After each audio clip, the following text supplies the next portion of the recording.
পাতপেরি ভুরিভোজের দর্শকদের জানাই স্বাগতম। আজকে আমি আপনাদের রান্না করে দেখাবো কলার থোর বা কলার ভাড়ালি। গ্রামে এটাকে কলার ভাড়ালি বলেই বেশি চেনা জানা যায়, গ্রামের মানুষ ভাড়ালি বলে থাকে। এটাকে আমি নিয়ে প্রথমে এটার বাকলগুলোকে আমি টেনে খুলে নিব।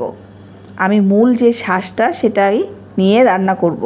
এর জন্য এটাকে আমি ছুলে এখন এটার ভেতরে খুবই আঁশ জাতীয় ভাব থাকে, সেটাকে আমি ছাড়িয়ে নিচ্ছি এবং এটা খুবই পাতলা পাতলা, যতটুকু পাতলা করা সম্ভব ততটুকু পাতলা করে কেটে এই সুতার মতো এগুলো হাতে পেঁচিয়ে নিব।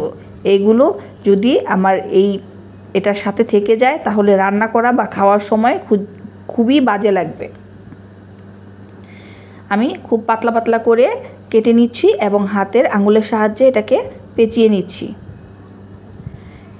এই কলার ভাড়ালি বা থোর এটা স্বাস্থ্যের জন্য খুবই ভালো। উচ্চ রক্তচাপ নিয়ন্ত্রণ, ওজন কমানো ও কোষ্ঠকাঠিন্যের জন্য খুবই উপকারী। কিন্তু এটা কাটা এবং রান্না করার প্রসেসটা একটু কঠিন, তাই আমরা অনেকে খেতে চাই না। কিন্তু এটা খাওয়া আমি মনে করি স্বাস্থ্যের জন্য খুবই ভালো এবং খুব কম তেলে রান্না করতে হবে।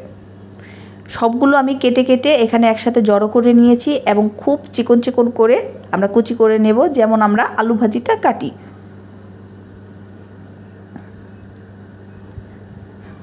এরকম করে আমি সবগুলোকে এখন কেটে নিব।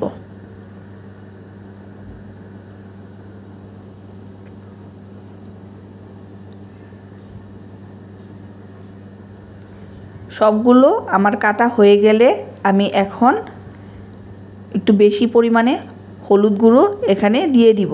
হলুদটা ভালোভাবে মেখে নিলে এটার মধ্যে যে কষ ভাবটা আছে ওটা অনেকটা কমে যাবে এবং এখানে জল দিলে সাথে সাথে এটা কালো হয়ে যাবে না। আর যদি হলুদটা না ব্যবহার করে আমি জল ব্যবহার করি তাহলে এই সবজিটা কালো হয়ে যাবে। আর একটু দিচ্ছি লবণ। লবণটা দিয়ে মাখিয়ে রেখে দিলে আমার এটার কচকচে ভাবটা কমে এটা একটু সফট হয়ে আসবে। তাই আমি লবণ ও হলুদটা মেখে আধা ঘন্টার জন্য রেস্টে রেখে দিব। এরপরে আমি 3-4 বার জল দিয়ে ভালোভাবে ধুয়ে নিয়েছি।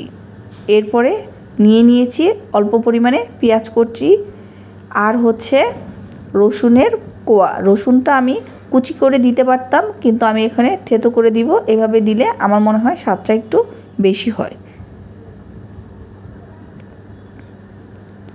এরপরে কড়াইতে আমি অল্প পরিমাণে তেল দিলাম। আমি আগেই বলেছিলাম আমি এটা কম তেলে রান্না করব। এরপরে দিয়ে দিয়েছি কালো জিরা ফোড়নে আর পেঁয়াজ কুচিগুলো, আর দিয়ে দিলাম রসুন থেতোগুলো। এগুলো দিয়ে একটু ভালোভাবে নেড়ে চেড়ে আমি ভেজে নিব। পেঁয়াজটা যখন লাল হয়ে আসবে তখন আমি ওই কলার থোরটা এখানে দিয়ে দিব। দিয়ে আমি একটু নেড়ে চেড়ে ভেজে নিব। যেহেতু আমি এটাকে ধুয়ে ফেলেছিলাম তাই এটার লবণ ও হলুদটা চলে গেছে। আমি একটু নেড়ে চেড়ে যখন জলটা বের হয়ে আসবে তখন আমি আবার স্বাদমতো লবণ ও অল্প পরিমাণে হলুদ দিয়ে দিলাম 4-5টা কাঁচা লঙ্কা ফেড়ে। আমি শুকনো মরিচটা খুব কম খাবারে ব্যবহার করি, তাই আমি কাঁচা লঙ্কাটাই একটু বেশি করে দিব যাতে ঝাল ঝাল হয়। এরপরে 15 থেকে 20 মিনিটের জন্য ঢাকা চাপা দিয়ে আমি রান্না করব।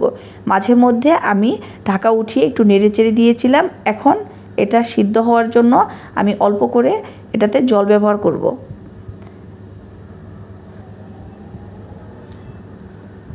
জল দিয়ে আমি আবার কয়েক মিনিটের জন্য একটু ঢাকা দিয়ে দিয়েছিলাম। এখন ভাজিটা আমার মনে হচ্ছে হয়ে আসছে। আমি আরেকটু নাড়াচাড়া করে লাল লাল করে ভেজে নিব। এটা যত কম আছে আস্তে ধীরে রান্না করা যাবে তত এটার স্বাদটা বেড়ে যাবে। এরপরে আমি দিয়ে দিলাম এখানে অল্প করে ধনিয়া পাতা কুচি। এই ধনিয়া পাতা কুচিটা দিয়েও আমি আর 3-4 মিনিট একটু নেড়ে চেড়ে রান্না করব। এই সময় আমি চুলার জালটা একদম কম আঁচে রেখেছিলাম। এই তো আমার ভাজা হয়ে গেছে, আমি এখন নামিয়ে নিলাম।